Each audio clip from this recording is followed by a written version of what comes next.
اور ایک چاند جو لوگ کہتے ہیں ایک چاند ہونا چاہیے ساری دنیا کا، وہ کہتے ہیں کہ پھر اگر مان لو ایک دن آگے پیچھے ہو گیا لیلۃ القدر میں فرق آ جائے گا، تو پھر واقعی لیلۃ القدر کب ہے؟ عرب کے حساب سے کہ انڈیا کے حساب سے؟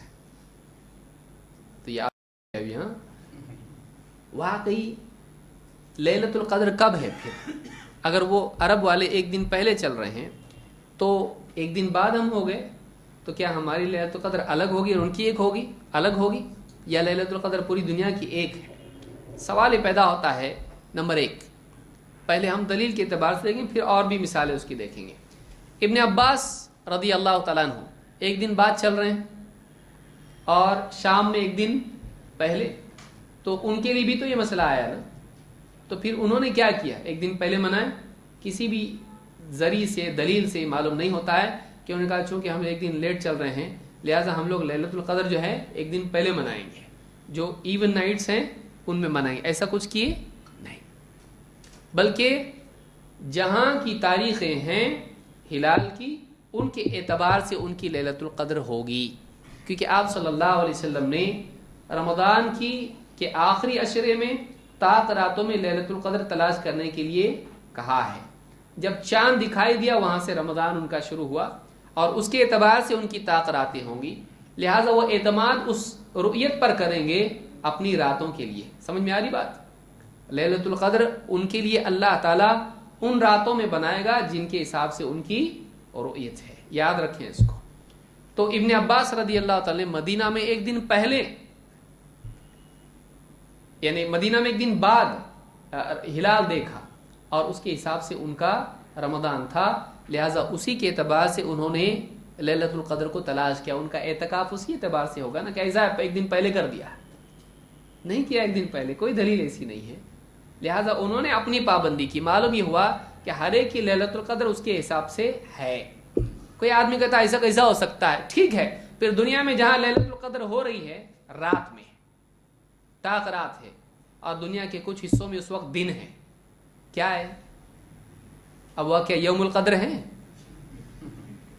ایسا ہوتا کہ نہیں ہوتا کہ دنیا کے ایک حصے میں رات ہے، اسی وقت میں دنیا کے دوسرے حصے میں کیا ہے؟ دن ہے۔ تو اب لیلۃ القدر کیا؟ تو عرب میں چل رہی ہے یہاں پہ تراویح اور دنیا کے کچھ حصوں میں دن ہے اس وقت میں، تو آپ اس وقت میں کیا کہیں گے؟ جو آدمی یہ مانتا ہے کہ نہیں ایک ہی ہونا چاہیے، وہ بولے گا ان کی جب رات آئے گی نا تو ان کی ہوگی۔ تو اب کیسا ہوا؟ اب الگ ہوا کہ نہیں ہوا؟ تو فرق تو ویسے بھی تو ہوا ہی نا۔ تو ان کا ٹائم آئے گا رات کا تو ان کی لیلۃ القدر آئے گی، تو اب تک نہیں آئی ان کی، تو الگ الگ تو بھی تو کر رہا ہے نا، تو خام خواہ کیوں پریشان کرتا ہے؟ خام خواہ شک شبہ نہیں پیدا کرنا چاہیے۔ اسی طرح سے آپ دیکھیں رات کا وقت ہوتا ہے، اللہ تعالیٰ رات میں جب ایک تہائی حصہ رہ جاتا ہے تو اللہ تعالیٰ آسمان دنیا پر نزول کرتا ہے۔ حدیث آپ نے سب نے سنی ہے، کون سے حصے میں؟ رات کے آخری حصے میں، یعنی آخری ایک تہائی حصے میں۔ لیکن اس وقت ہمارے ہاں جب رات ہوتی ہے کچھ حصوں میں دن ہوتا ہے، سعودی کے اندر رات ہوتی ہے کچھ حصوں میں دن ہوتا ہے، تو ان کے لیے کیا ہے؟ کیا جواب دیں گے آپ؟ ان کے یہاں نزول ہوتا ہے کہ نہیں اللہ تعالیٰ کا آسمان دنیا پر؟ کب ہوتا ہے؟ سعودی کی رات میں یا ان کی رات کے حساب سے؟ ہر ایک کے لیے وعدہ اس کے اعتبار سے ہے۔ سمجھ میں آ رہی بات؟ تو لیلۃ القدر کا بھی جو وعدہ ہے ہر ایک کا وعدہ اس کے اعتبار سے ہے، یہ یاد رکھنا ضروری ہے، نہیں کنفیوز رہیں گے، چاہے ایک چاند مانے یا کئی چاند مانے۔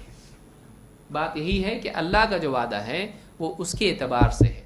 احکام لوگوں کے اعتبار سے ہوتے ہیں، ان کے اوقات کے اعتبار سے ہوتے ہیں، چاہے نماز ہو، چاہے وہ رمضان ہو، یا جو دوسری رات کا ایک تہائی حصہ ہو، یا جو بھی معاملات ہیں۔ تو ان چیزوں کو اگر سمجھنا نہیں ہے، نہیں سمجھا آدمی تو گڑبڑ ہو جائے گی۔ تو چاند ہر علاقے کا اپنے اعتبار سے ہے اور اسی کا اعتبار کر کے لیلۃ القدر بھی ہوگی اور سارے احکام ہوں گے۔ اللہ تعالی ہم سب کو سمجھنے کی توفیق عطا فرمائے۔ یہ حدیث جو میں نے پڑھی ابن عباس کی، یہ صحیح مسلم میں موجود ہے، صحیح مسلم کی حدیث یہ ہے۔ مزید جو باتیں ہیں، آگے کے مسائل جو ہیں، انشاءاللہ اگلی مجلس میں ہم دیکھیں گے۔ اقول هذا واستغفر الله لي ولكم۔